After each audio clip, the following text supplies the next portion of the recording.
আসসালামু আলাইকুম। যারা মরিচ চাষ করেন খুব গুরুত্বপূর্ণ পরামর্শ। দেখবেন পাতা কোঁকড়ানো দেখা যায়। যদি এই রকম উপরে কোঁকড়ানো থাকে এটা হচ্ছে জাব পোকা বা শোষক পোকার জন্য। আর যদি দেখেন নিচের দিকে কুঁকড়ে থাকে এটা হচ্ছে মাইটস বা মাকড়ের জন্য। সেজন্য স্প্রে দিতে হবে গ্রিন বা টপ টিন, লাকাত, ইপ্রোটিন এ জাতীয় পার লিটার পানিতে 1.5 ml করে, এবং এর সঙ্গে যোগ দিতে হবে টিডো, ইমিটাপ, ইটাপ এ জাতীয় পার লিটার পানিতে 1/2 ml করে। প্রথমে স্প্রে দেওয়ার পর 5 থেকে 7 দিন পর পুনরায় স্প্রে দিতে হবে। ইনশাল্লাহ এই সমস্যা দূর হয়ে যাবে।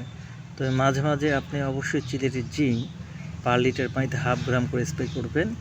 ইনশাল্লাহ গাছের চেহারা ভালো থাকবে, ফুল জ্বালা ভালো আসবে এবং পাতা খুব দ্রুত খুলে যাবে। আশা করি বুঝতে পেরেছেন।